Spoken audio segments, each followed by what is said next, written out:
Basically आज बात करते हैं ब्लड शुगर की। तो ब्लड शुगर टेस्ट की बात मैंने आपको लास्ट टाइम में जीओडी एंड पीओडी मेथड बताया था, जीओडी एंड पीओडी मेथड्स। तो जीओडी पीओडी मैंने आपको बताया था कि जीओडी पीओडी कैसे करते हैं, उसके लिए कौन सा सैंपल होता है। तो जीओडी पीओडी तो एक टेक्निक होती है जिससे हम ब्लड शुगर को फाइंड आउट करते हैं, लेकिन ब्लड शुगर के डिफरेंट डिफरेंट टर्म्स यूज होते हैं, डिफरेंट टेस्ट होते हैं कि ब्लड शुगर को फाइंड आउट करने के लिए कि ब्लड शुगर हमारे बॉडी में किस तरह से यूटिलाइज हो रहा है, मैक्सिमम हमारे बॉडी में कितना ब्लड शुगर होता है, मिनिमम कितना ब्लड शुगर होता है। इन सब चीज़ों को फाइंड आउट करने के लिए डिफरेंट टेस्ट कराते हैं डॉक्टर। जैसे लिखते हैं कि आरबीएस, आपने नाम सुना होगा, आरबीएस, एफबीएस, पीपी, अगर आपने नाम सुना होगा तो, और पीजी, जी टी, ये बेसिक टर्म होते हैं कि एफबीएस क्या होता है, आरबीएस क्या होता है, आरबीएस क्या है, एफबीएस क्या है, पीपी क्या है, पीजी क्या है, जीटीटी क्या है, ये सब ब्लड शुगर है। इसमें आपने सबका नाम सुना होगा, आरबीएस का नाम सुना होगा, एफबीएस का नाम सुना होगा, पीपी का नाम सुना होगा, जीटीटी का नाम भी सुना होगा, लेकिन पीजी का नाम बहुत कम सुना होगा, क्योंकि ये पीजी जो ब्लड शुगर का टेस्ट होता है वो बेसिकली डायबिटिक सेंटर्स में डॉक्टर रिकमेंड करते हैं, हर जगह आपको ये देखने को नहीं मिल सकता। तो बेसिकली आप मोस्टली जो सुनते होंगे, एफबीएस सुनते होंगे, आरबीएस सुनते होंगे, पीपी सुनते होंगे, ये मोस्टली हर जगह रिकमेंड किए जाते हैं, डॉक्टर्स हर लैब में ये टेस्ट जाते हैं। लेकिन इसके साथ साथ जीटीटी होता है, पीजी होते हैं, ये सभी टेस्ट ब्लड शुगर को फाइंड आउट करने के लिए किए जाते हैं। और आपको बता दें कि इन सभी टेस्ट को, चाहे आरबीएस हो, चाहे एफबीएस हो, चाहे आरबीएस हो, चाहे पीपी हो, चाहे जीटीटी हो, चाहे पीजी हो, इन सभी टेस्ट को करने के लिए एक ही मेथड यूज होता है, बेसिकली जीओडी एंड पीओडी। या आप दूसरा कोई मेथड यूज करते तो उसी से कर सकते हैं, जैसे पॉलिनब्यू मेथड्स है, जीओडी पीओडी मेथड्स है, इसके ऑर्थोटोलुडीन मेथड्स है, ऐसे बहुत सारे मेथड्स डेवलप किए गए हैं जो शुगर टेस्ट करने के लिए या ब्लड शुगर टेस्ट करने के लिए। लेकिन बेसिकली जो लैब में यूज होता है वो जीओडी पीओडी मेथड होता है, दैट मीन्स ग्लूकोज ऑक्सीडेज और परऑक्सीडेज, इसका पूरा नाम होता है परऑक्सीडेज। क्या होता है? परऑक्सीडेज, ये इसका जीओडी पीओडी मेथड का पूरा नाम होता है। तो चाहे आपको एफबीएस करना हो, चाहे आपको आरबीएस करना हो, चाहे आपको पीपी करना हो, चाहे जीटीटी करना हो, चाहे पीजी करना हो, कोई भी टेस्ट करना हो, टेक्निक आप वही यूज करते हैं। लेकिन इसमें जो पेशेंट को इंस्ट्रक्शंस देना होता है, जो सैंपल टेक्निक्स होती है, उसमें वेरिएशन होता है और उसी वेरिएशन के आधार पर इनका अलग अलग नाम दिया गया है। तो मैं एक एक करके आपको एक्सप्लेन करता हूँ ये सारी चीजें होती क्या है। तो सबसे पहले मैं इनका पूरा नाम बता देता हूँ आपको। चलिए देखिए, इनको पूर्ण रूप से एक्सप्लेन कर देता हूँ मैं। FPS, that means fasting blood sugar. RBS, that means random blood sugar. PP, that means post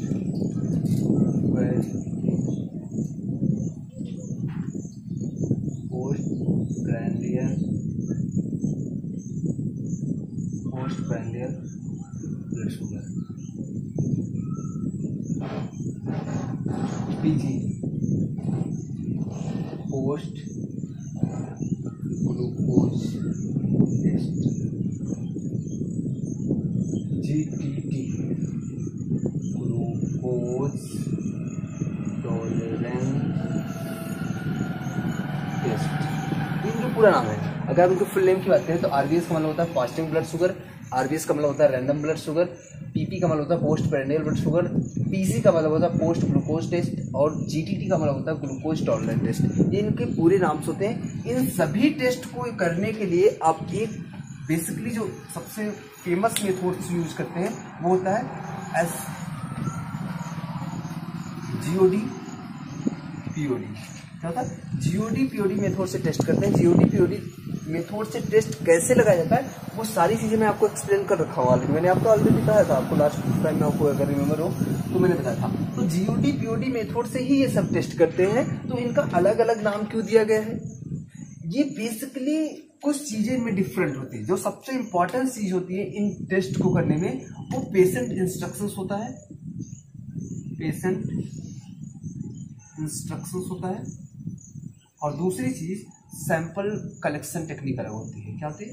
sample collection collection technique. तो ये दो चीज़ें अलग होती हैं। एफवीएस के लिए सैंपल टेक्निक के लिए अलग टेक्निक यूज कर लिया, आरवीएस के लिए कुछ और करते हैं, पीपी के लिए कुछ और करते हैं, पीजी के लिए कुछ और होता है, जीटीटी के लिए कुछ और होता है। तो मैं एक एक करके आपको एक्सप्लेन करता हूँ कि आप कैसे करेंगे ये टेस्टों के लिए सैंपल कलेक्शन कैसे करेंगे। मैं फिर से कह दूँ, बता दूँ आपको कि ये सभी एफवीएस, आरवीएस, पीजी, जीटीटी सभी टेस्ट एक ही टेक्निक से किए जाते हैं, एक जैसे ही किए जाते हैं। इन टेस्ट लगाने का प्रोसीजर कोई अलग नहीं होता, कोई परिवर्तन नहीं होता। अगर कहीं परिवर्तन होता है तो उसको पेशेंट को इंस्ट्रक्शंस अलग अलग दिए जाते हैं और सैंपल कलेक्शन में कोई परिवर्तन होता है। इसके सिवाय टेस्ट लगाने में कोई परिवर्तन नहीं था। तो अब फिर चलिए मैं एक एक करके आपको एक्सप्लेन करता हूँ। तो अगर आपको सबसे पहले मैं आपको फास्टिंग की बात करता हूँ, तो फास्टिंग ब्लड शुगर कलेक्शन अगर आपको करना है, ब्लड शुगर कलेक्शन किस वायल्स में करते हैं, किस ट्यूब में करते हैं, वो सब मैं ऑलरेडी एक्सप्लेन कर चुका हूँ, मैं बता चुका हूँ। तो अगर आपके पास कोई पेशेंट आता है और उसके पर्चे पे एफवीएस लिखा होता है, that means fasting blood sugar test करने के लिए लिखा गया है, तो आप पेशेंट को एडवाइस क्या देते हैं, वो इंपॉर्टेंस है। एडवाइस क्या करेंगे, उसको एडवाइस करना है, पेशेंट को बताना है कि आप मिनिमम 10 to 12 आवर फास्टिंग करके आइएगा। दैट मीन्स पेशेंट को बताना है कि आप 10 से 12 घंटे के खाली पेट होने चाहिए। मतलब अगर आज आपके पास सपोज दैट पेशेंट आज के डेट में सपोज दैट पेशेंट आपके पास 12 बजे आता है, तो आप पेशेंट को एडवाइस करिए, 12 बजे आता है, ठीक है, तो आप पेशेंट को एडवाइस करिए कि आप कल मॉर्निंग में आइएगा, मॉर्निंग में 8 o'clock पे आइएगा हमारे लैब में, लेकिन आप कम से कम 10 से 12 घंटे का फास्टिंग रख के आइएगा। 10 से 12 घंटे का फास्टिंग रखने का मतलब है, उससे कहिएगा कि शाम को 8 बजे आज शाम को 8 बजे खाना खा लीजिएगा, खाना खा के आराम से सो जाइएगा और सुबह 8 बजे हमारे लैब में आइएगा। इस दौरान आप कोई भी चीज़ें नहीं ले सकते। 8 से 8 के बीच में, शाम को 8 बजे से लेकर सुबह के 8 के बीच में आप कोई चीज़ नहीं ले सकते एक्सेप्ट वाटर, पानी को छोड़ के। अगर आपको पानी पीना है तो आप पानी पी सकते हैं, आप ना तो कॉफ़ी ले सकते हैं, ना तो चाय ले सकते हैं, ना किसी तरह का ब्रेकफास्ट ले सकते हैं। तो जब पेशेंट आपके लैब में आता है तो आप उसका ब्लड सैंपल कलेक्ट कर लेंगे। क्या करेंगे? ब्लड सैंपल कलेक्ट कर लेंगे, ठीक है। और सैंपल कलेक्ट करके आप कैसे, सैंपल किस वायल में कलेक्ट करेंगे? सैंपल आप किस वायल में करेंगे? ग्रे वायल में, ग्रे वायल्स में कलेक्ट करेंगे। और ग्रे वायल्स में आप जानते हैं सोडियम फ्लोराइड होता है, सोडियम फ्लोराइड वायल्स में ही कलेक्शन करेंगे। और सोडियम फ्लोराइड में इसलिए करते हैं क्योंकि वहाँ सोडियम फ्लोराइड में ग्लाइकोलाइसिस प्रक्रिया नहीं होती, ठीक है।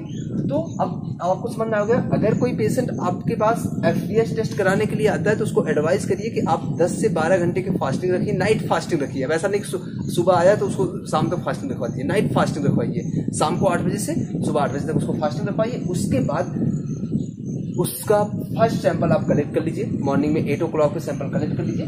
तो अब इस तरह से अगर आप सैंपल कलेक्ट करके टेस्ट लगाते हैं तो इसे बोलते हैं फास्टिंग ब्लड शुगर, एफवीएस। एफवीएस के बाद आता है नंबर आरवीएस का। क्या? आरवीएस। तो आरवीएस देख लेते हैं हम। आरवीएस में आपको बता देते हैं आरवीएस।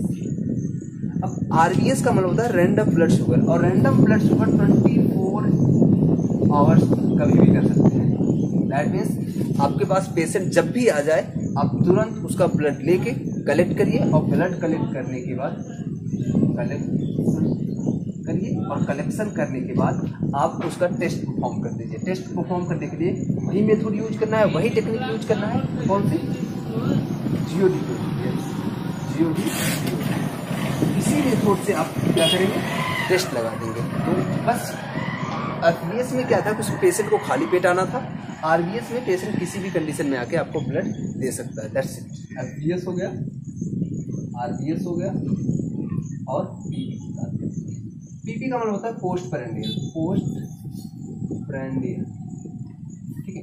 पोस्ट पेरेंडियल का मतलब होता है, पोस्ट पेरेंडियल सैंपल कलेक्शन करने के लिए आप पेशेंट को किस तरह से इंस्ट्रक्शन देंगे वो बात समझिएगा। देखिए, अगर कोई पेशेंट आपके पास पीपी का टेस्ट कराने आता है, सपोज दैट आज 12 बजे 1 बजे आता है आपके लैब में, 1 बजे दोपहर में आता है, ठीक है। अब वो आता है तो वो कहता है कि मुझे पीपी टेस्ट कराना है या पीपी कराना है।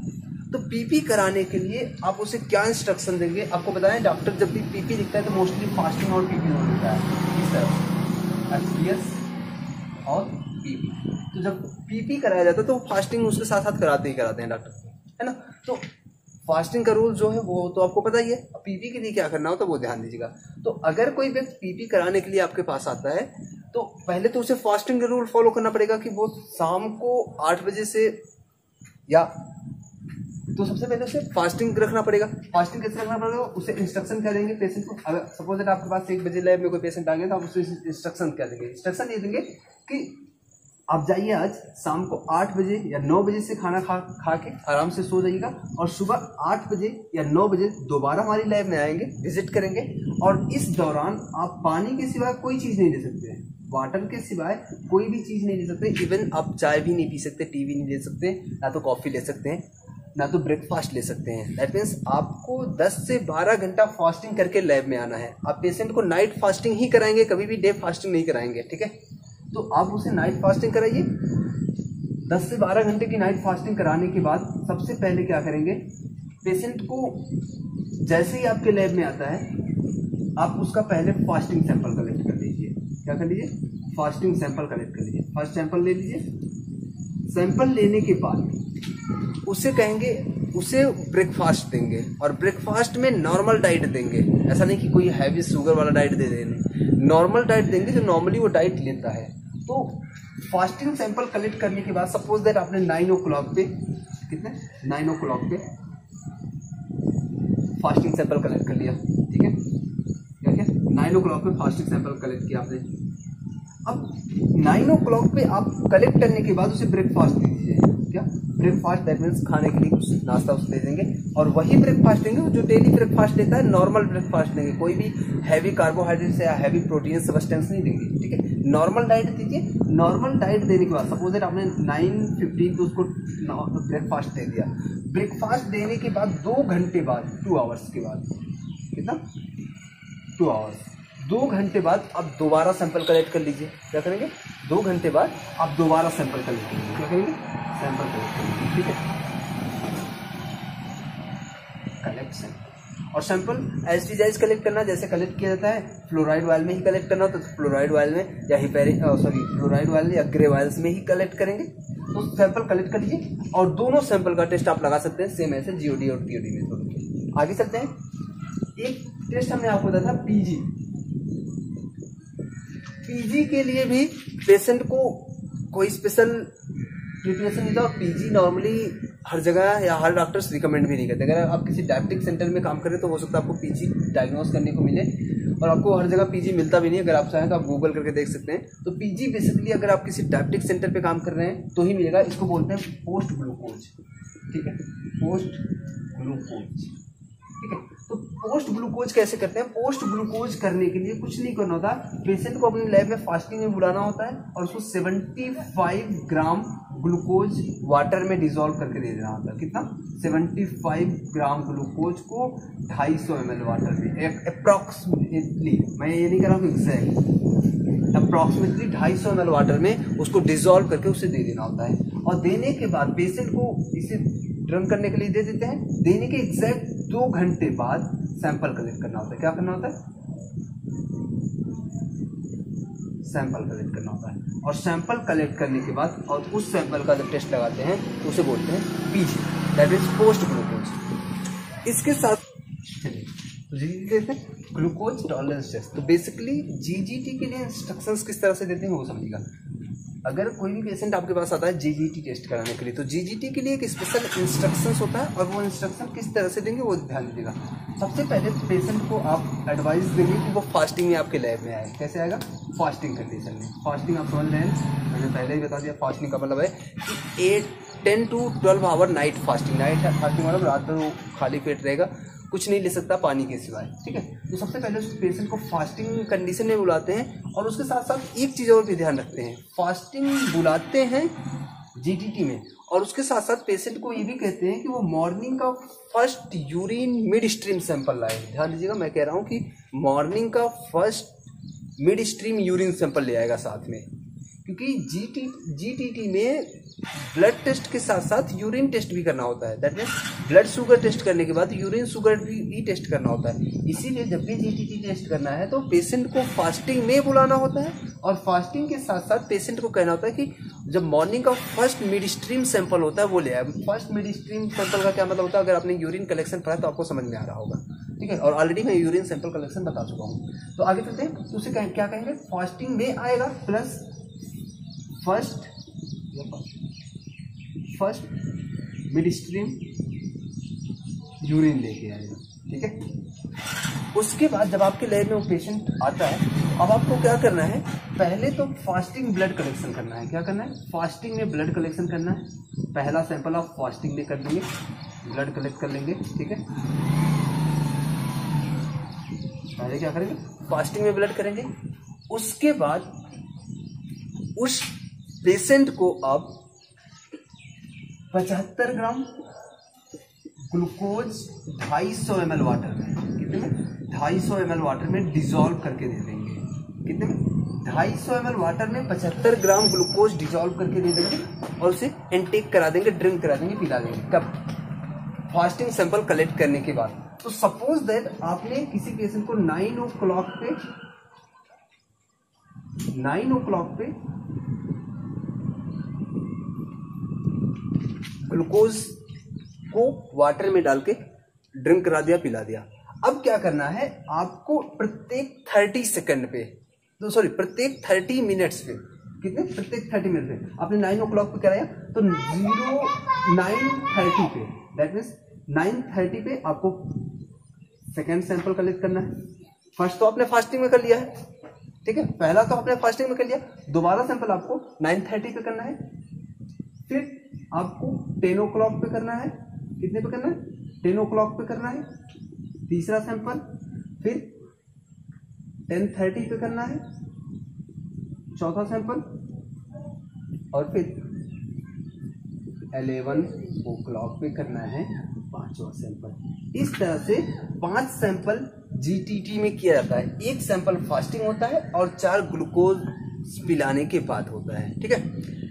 फास्टिंग के दौरान urine patient first mid stream urine अपने घर से लेके आता, क्योंकि जब कोई भी पेशेंट, कोई भी व्यक्ति जब मॉर्निंग में बेड से राइज होता है, जब उठता है तो पहले फर्स्टली वो यूरिनेशन के लिए जाता है। तो फर्स्ट यूरिन तो वहां से, फास्टिंग का यूरिन तो आपको वहां से मिल जाता है। लेकिन जब आप ग्लूकोज उसको पिला देते हैं तो उसके बाद भी पॉसिबिलिटी हो कि प्रत्येक 30 मिनट्स पे यूरिन कलेक्शन भी किया जाए। क्या हो, यूरिन कलेक्शन भी, ये ब्लड कलेक्शन हो गया और यहीं पे यूरिन कलेक्शन भी किया जाए। क्या किया जाए, यूरिन कलेक्शन भी किया जाए।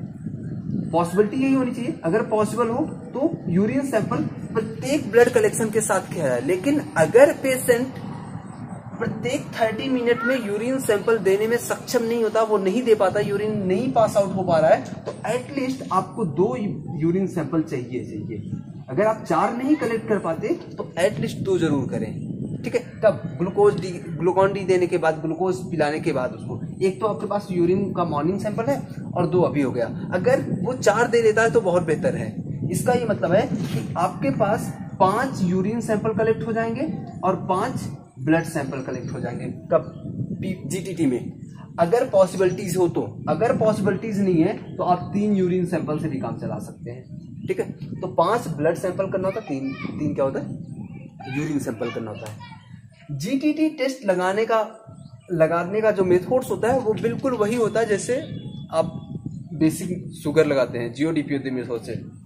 तो 5 सैंपल का जो टेस्ट है, जो ब्लड सैंपल है, उसका आप जीओडीपीओडी से टेस्ट लगा लेंगे। और जो यूरिन कलेक्ट कराया है तो ग्लूकोज यूरिया जिस तरह से आप करते हैं, ग्लूकोज यूरिया करने के लिए आप स्ट्रिप यूज करते होंगे, और अगर आपने मैनुअल पढ़ा हो तो आपने बेंडिक्स रिएजेंट को यूज करके ग्लूकोज का टेस्ट किया होगा। तो आप चाहे बेंडिक्स से कर लीजिए चाहे यूरिन स्ट्रिप से कर लीजिए। तो बेंडिक मेथड यूज कर सकते हैं या स्ट्रिप यूज कर सकते हैं, और ब्लड शुगर पता करने के लिए जीओडी-पीओडी मेथड यूज कर सकते हैं। तो ये होता है जीटीटी। अब ये टेस्ट अलग अलग लगाए की जाते हैं, वो ध्यान रखिएगा, ठीक है। जीटीटी टेस्ट करने से पहले कुछ इंस्ट्रक्शंस होते हैं, कुछ इंपॉर्टेंट चीजें होती है जो आपको पता होना चाहिए। देखिए, मैंने पहले आपको बताया कि जीटीटी ग्लूकोज टॉलरेंस टेस्ट करने के लिए पेशेंट को मॉर्निंग फर्स्ट यूरिन सैंपल लाएंगे, मॉर्निंग का फर्स्ट सैंपल मांगेंगे। मैंने आपको पहले बताया कि ग्लूकोज टॉलरेंस टेस्ट में पेशेंट को एडवाइज करते हैं कि वो मॉर्निंग का फर्स्ट सैंपल, यूरिन सैंपल अपने साथ ले आए। तो अब आपको क्या करना है कि जब उसके पास फर्स्ट यूरिन सैंपल आता है, पेशेंट लेके आता है, तो आप इसका तुरंत ग्लूकोज टेस्ट कर लीजिए।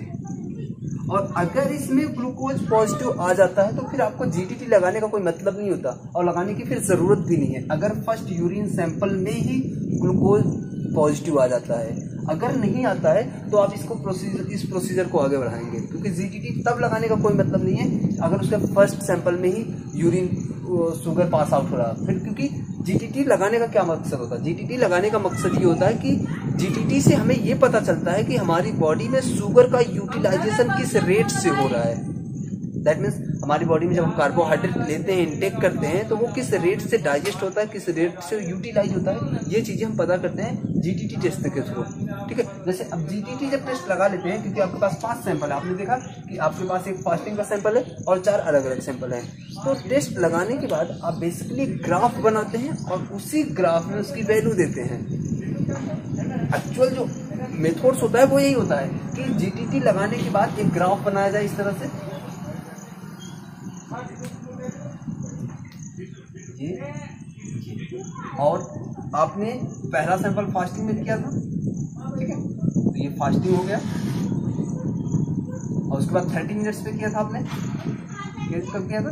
30 मिनट्स पे किया था, फास्टिंग यहाँ रखा, ये फास्टिंग हो गया। फिर 30 मिनट्स, फिर आपने 1 आवर, फिर 1 आवर 30 मिनट, 2 आवर्स, 1 2 3 4 5 सैंपल, ठीक है। तो अब ग्लूकोज आप मान लेते हैं, ग्लूकोज मान लेते हैं हम यहाँ पे 75 है, यहाँ पे 100 है, यहाँ ग्लूकोज की वैल्यू वहाँ 125 है, यहाँ 110 है, यहाँ 175 इस तरह से, ठीक है। अब देखिए, सपोज दैट आपके पेशेंट का जो, अब आगे देखिए, सपोज दैट आपके पेशेंट का जब आपने ब्लड शुगर लगाया फर्स्ट टाइम में, तो मॉर्निंग का जो फास्टिंग सैंपल था वो 100 था, ठीक है, कितना था? 100 था, कितना था? ये 100 था। फिर 30 मिनट्स के बाद आपने लगाया तो उसका 125 हो गया, फर्स्ट सैंपल के ग्लूकोज देने के बाद। फिर 1 आवर्स बाद लगाया तो आपको उसका 150 हो गया। आपने फिर जब थर्ड सैंपल का टेस्ट किया, फोर्थ सैंपल का टेस्ट किया तो उसका फिर घट गया, उसका घट के आ गया 120, और फिर जब लगाया तो उसका और लेस हो गया। तो ग्राफ इस तरह से बन जाएगा। और एक नॉर्मल जीटीटी का ग्राफ इसी कर्व में आता है, कभी भी उसका ग्राफ इस कर्व में नहीं जाएगा या इस कर्व में नहीं आएगा, नहीं नॉर्मली, या इस कर्व में नहीं आना चाहिए। नॉर्मली जो जीटीटी का ग्राफ होता है वो इसी शेप में बनता है, ठीक है। तो ये बेसिक होता है जीटीटी का टेस्ट। तो अगर आपको और कोई सवाल रह जाता तो आप पूछ सकते हैं। That's all.